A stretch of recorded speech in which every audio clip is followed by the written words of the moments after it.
Parshas Truma.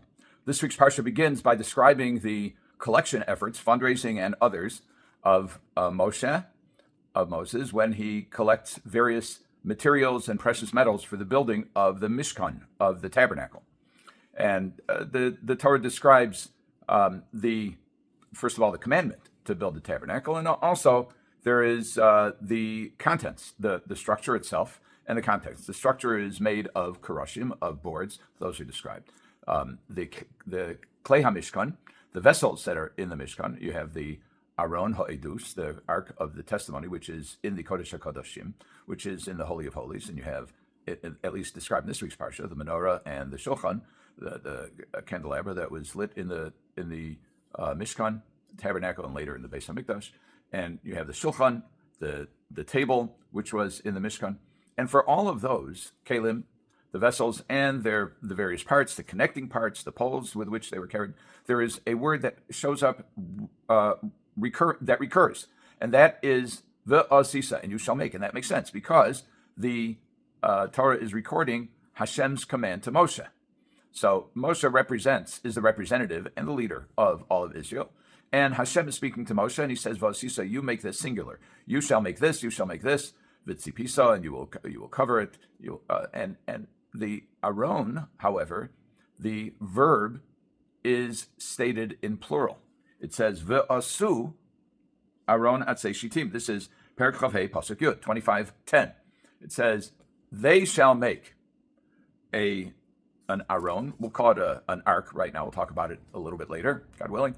Atzei shitim, of acacia wood. That's how it's translated. I don't know what acacia wood is.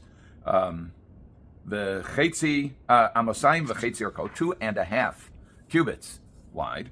V'ama v'chetzi, long. V'ama v'chetzi rachbo, and a cubit and a half its width. V'ama v'chetzi kamoso, and a cubit and a half as its height.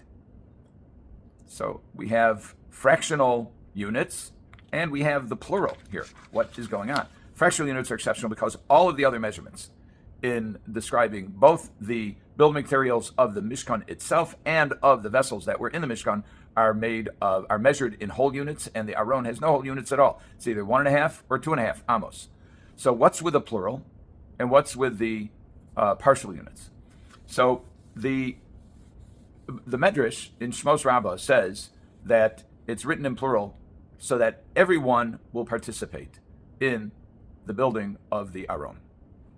Now, why is that important concerning the Aron as opposed to the other kelim? Rabbeinu B'chayeh says, what does Aron mean? Aron means, it comes from the word or. We take it to mean a closet. And in modern Hebrew, there is an Aron begadim. There's a clothes closet. It's just a closet. In fact, we refer to the coffin in which a person who has passed away is carried as an Aron.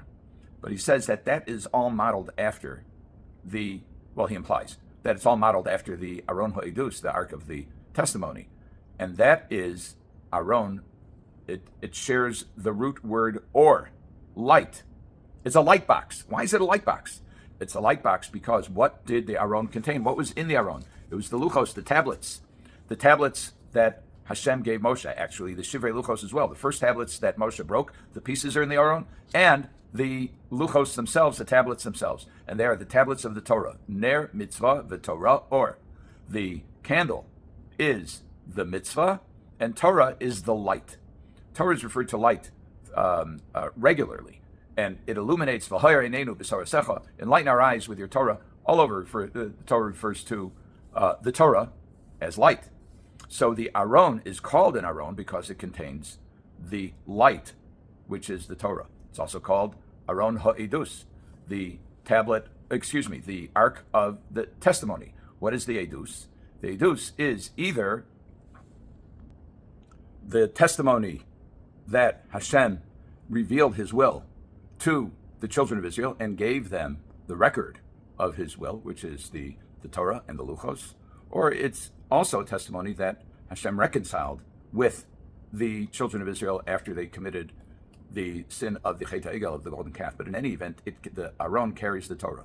Now, what does it mean? What does the Medrash mean when everybody should participate? How is it possible for people, for the millions of people, the 600,000 core military-aged men, and everybody else amounted to a few million people. How is it possible that they all built the Mishkan? The Aron. And the answer is, it's really not.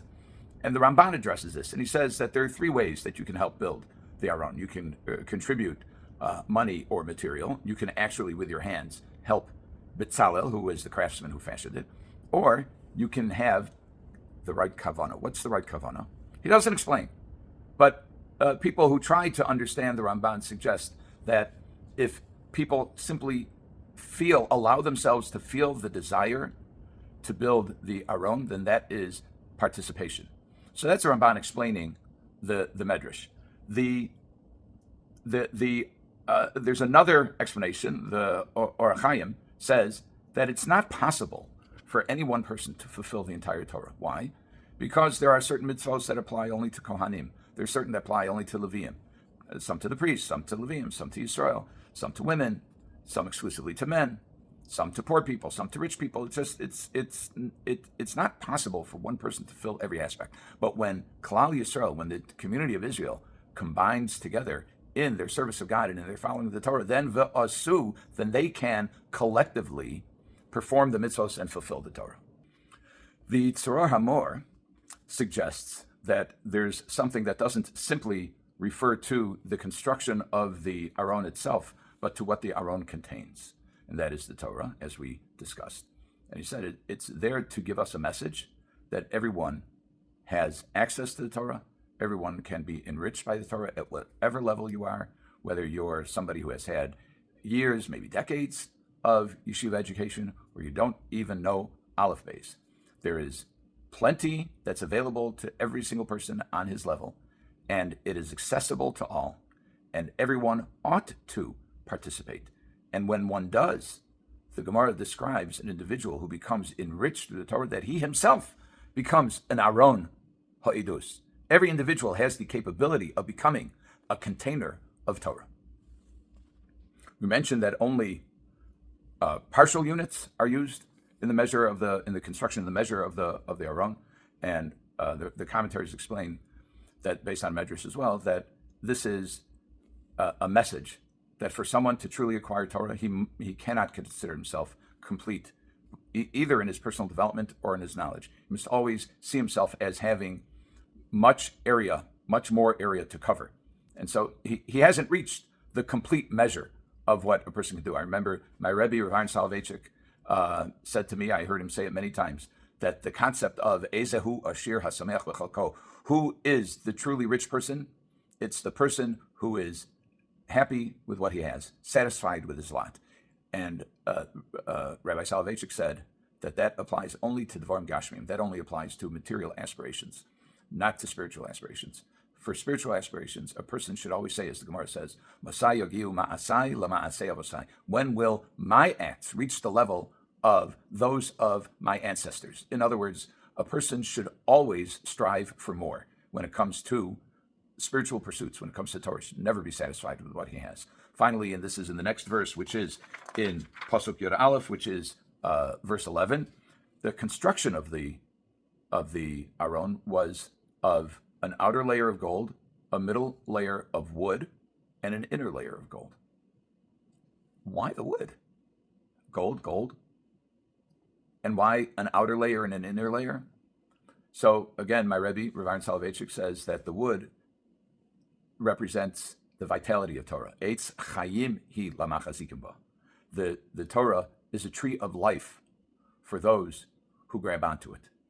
So that is the representation of the wood. The gold is how we hold the Torah to be precious, but it's on the outside and it's on the inside. That is to tell us, as the Gemara in Brachos discusses, that a Talmud Chacham ideally should be tocho kabaro, should be on the inside as he appears on the outside. If he appears righteous, and it's very easy to appear one way and to not be that way.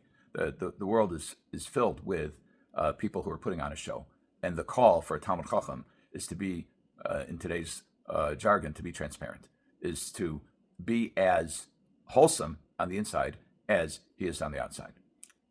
The gold represents the high regard we have for the Torah and also the immutability. A metal does not deteriorate. The gold does not deteriorate. Gold can last for centuries. And the quality of both vitality and immutability are essential to our perception of the Torah. Just as the Aron HaKodesh, the Ark of the Testimony or the Covenant, was at the very center of the service in the tabernacle, so is the Torah the very center of our service and our identity as Jews and as servants of the Almighty.